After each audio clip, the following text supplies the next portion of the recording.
നിങ്ങൾ പണം തരിക, ഞങ്ങൾ ഇവരെ പുനരധിവസിപ്പിക്കാനുള്ള പദ്ധതി പ്രഖ്യാപിക്കാം. യഥാർത്ഥത്തിൽ അതൊരു സമരമായിരുന്നു എന്ന് വിശ്വസിക്കുന്ന ഒരാളാണ് ഞാൻ. അതൊരു സമരമായിരുന്നു. ഒരു ആപ്ലിക്കേഷൻ ലോഞ്ച് ചെയ്ത് നാട്ടുകാരെ, നിങ്ങൾക്ക് പണം നൽകാൻ സന്നദ്ധമെങ്കിൽ നിങ്ങൾ ഞങ്ങളിലേക്ക് തരിക, അത് കൃത്യമായി ഞങ്ങൾ ചെലവഴിക്കാം എന്ന് പറഞ്ഞത് മുസ്ലിം ലീഗ് രാഷ്ട്രീയ പാർട്ടിയുടെ ഒരു സമരം കൂടിയായിരുന്നു. ആർക്ക് മുമ്പിലുള്ള സമരം?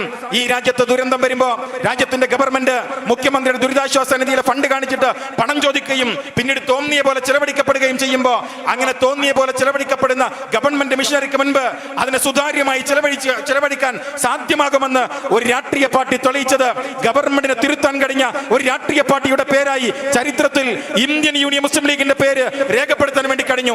നമ്മൾ ചെലവഴിക്കുന്ന പണത്തിന്റെ കണക്കുകൾ നമ്മൾ സുതാര്യമായി ഒരു സമൂഹത്തോട് സമ്മതിക്കാൻ വേണ്ടി തയ്യാറായി എന്ന് വെച്ചാൽ, ഈ രാജ്യത്ത് നമ്മൾ നിർവഹിക്കപ്പെടുന്ന രാഷ്ട്രീയമായ പ്രതിരോധത്തിന്റെ പേര് കൂടിയായിരുന്നു ഈ പറയുന്ന ഫോർ വയനാട് എന്ന് പറഞ്ഞുകൊണ്ട് നമ്മൾ ഫണ്ട് കളക്ട് ചെയ്തത്. നമുക്കറിയാം, പ്രിയങ്കരനായ KM ഷാജി സാഹിബ് ഇവിടെ ഉണ്ട്. ഒരുപക്ഷെ കേരളത്തിലെ ദുരന്തമുഖത്ത് വലിയ ചർച്ചകൾ ഉണ്ടാകുമ്പോൾ, വലിയ പ്രതിസന്ധികൾ ഉണ്ടായപ്പോ, കോവിഡ് കാലത്ത് മുഖ്യമന്ത്രിയുടെ ദുരിതാശ്വാസ നിധിയിലേക്ക് ലക്ഷങ്ങൾ ഒഴുകി വരുമ്പോൾ അത് വഴിവിട്ട് ചെലവഴിക്കുന്നു എന്ന് പറഞ്ഞതിന്റെ പേരിൽ വേട്ടയാടപ്പെട്ട മുസ്ലിം ലീഗിന്റെ സംസ്ഥാന സെക്രട്ടറിയാണ് KM ഷാജി സാഹിബ്.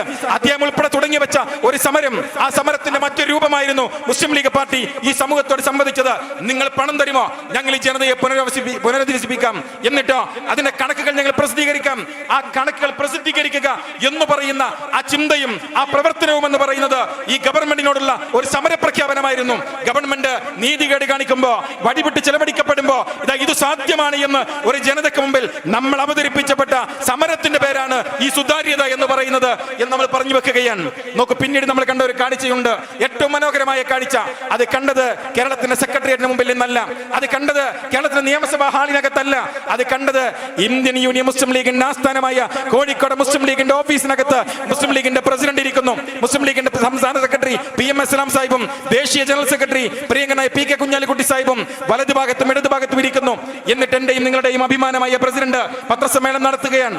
എന്നിട്ട് അദ്ദേഹം പറയുകയാണ്, ഇതാ പുനരധിവസിപ്പിക്കാൻ വേണ്ടി പോകുന്ന ആളുകൾ, അവർ സ്കൂൾ വരാന്തകളിൽ നിന്ന് വാടക വീട്ടിലേക്ക് പോകുമ്പോൾ അവർക്ക് പണം കൊടുക്കാൻ ഞങ്ങൾ തീരുമാനിച്ചിരിക്കുന്നു. 15,000 രൂപ അവർക്ക് ഞങ്ങൾ സമ്മാനിക്കും എന്ന് പറഞ്ഞ മനുഷ്യന്റെ പേര് താദിഖലി ശിഹാബ് തങ്ങൾ എന്നാണ്.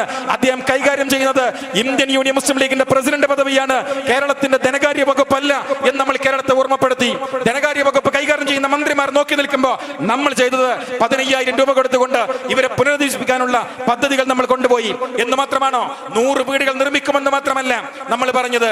8 സെന്റ് സ്ഥലത്ത് ഏകദേശം 1000 സ്ക്വയർ ഫീറ്റിൽ 100 വീടുകൾ നിർമ്മിക്കുമെന്ന് മുസ്ലിം ലീഗിന്റെ പ്രസിഡന്റ് പ്രഖ്യാപിക്കുമ്പോൾ അദ്ദേഹത്തിന്റെ ബ്രാക്കറ്റിൽ ഭവന വകുപ്പ് എന്ന ഒരു വകുപ്പ് കൈകാര്യം ചെയ്യുന്നില്ല എന്ന് മാത്രമാണോ? നിങ്ങൾ നോക്ക്, ഓരോ ഘട്ടങ്ങളിലേക്ക് വിദ്യാഭ്യാസ മേഖലയിൽ തകർന്നു പോയ ഒരു ജനതയെ കൈപിടിച്ചുയർത്താൻ, അവരുടെ വിദ്യാഭ്യാസ പദ്ധതികൾ മുഴുവൻ ഏറ്റെടുക്കാൻ വേണ്ടി മുസ്ലിം ലീഗ് പാർട്ടി തീരുമാനിക്കുമ്പോൾ കേരളത്തിന്റെ വിദ്യാഭ്യാസ വകുപ്പ് മുസ്ലിം ലീഗ് കൈകാര്യം ചെയ്യുന്ന കാലഘട്ടമല്ല എന്ന് നിങ്ങൾക്ക് ഓർമ്മയുണ്ട്. വ്യാപാരികൾക്ക് നഷ്ടപ്പെട്ടു പോയവർക്ക് 50,000 രൂപ വീതം കൊടുക്കാമെന്ന് മുസ്ലിം ലീഗ് പറയുമ്പോൾ തൊഴിൽ വകുപ്പ് കൈകാര്യം ചെയ്യുന്നതും മുസ്ലിം ലീഗ് പാർട്ടി ആയിരുന്നില്ല. ഒരു രാഷ്ട്രീയ പാർട്ടി എന്ന രീതിയിൽ പ്രതിപക്ഷത്തിരുന്നുകൊണ്ട് നമ്മൾ നിർവഹിക്കപ്പെട്ട ദൗത്യങ്ങൾ നോക്കൂ നിങ്ങൾ.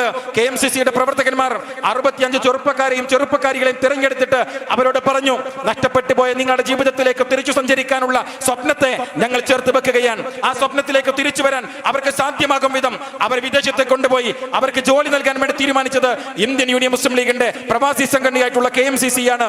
അങ്ങനെ ഓരോ ഘട്ടങ്ങളിലും വാഹനം നഷ്ടപ്പെട്ടു പോയവർക്ക് വാഹനങ്ങൾ നൽകി, അവിടെ മറ്റു സൗകര്യങ്ങൾ നഷ്ടപ്പെട്ടു പോയവർക്ക് എല്ലാം നൽകി അവരെ ചേർത്തുവെച്ച് ഈ രാഷ്ട്രീയ പാർട്ടി മുന്നോട്ട് പോയി.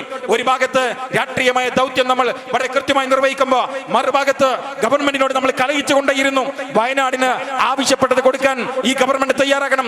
5,000 രൂപ ഗവൺമെന്റ് കൊടുത്തപ്പോ 15,000 രൂപ രാഷ്ട്രീയ പാർട്ടി എന്ന രീതിയിൽ ലീഗിന് കൊടുക്കാൻ സാധിച്ചുവെങ്കിൽ നിങ്ങളുടെ 5,000 എന്ന് പറയുന്നത് അപര്യാപ്തമാണ്, അത് കൂടുതലായി നൽകാൻ തയ്യാറാകണമെന്ന് ഒരു ഗവൺമെന്റിനോട് പറയാൻ നമുക്ക് സാധ്യമായത് നമ്മൾ ഇന്നലെ നടത്തിയ പ്രവർത്തനങ്ങളുടെ പശ്ചാത്തലത്തിലാണ്. ഞാൻ മുസ്ലിം ലീഗ് പ്രവർത്തകന്മാരോട് പറയുന്നത്, ഏറ്റവും ഗ്ലാമറായി മുസ്ലിം ലീഗ് പ്രസ്ഥാനം കേരള രാഷ്ട്രീയത്തിന് മുമ്പിൽ അഭിമാനത്തോടു കൂടി തലയുയർത്തി നിൽക്കുന്ന ഒരു ഘട്ടത്തിലാണ് ഞാനും നിങ്ങളും ഉള്ളത് എന്ന്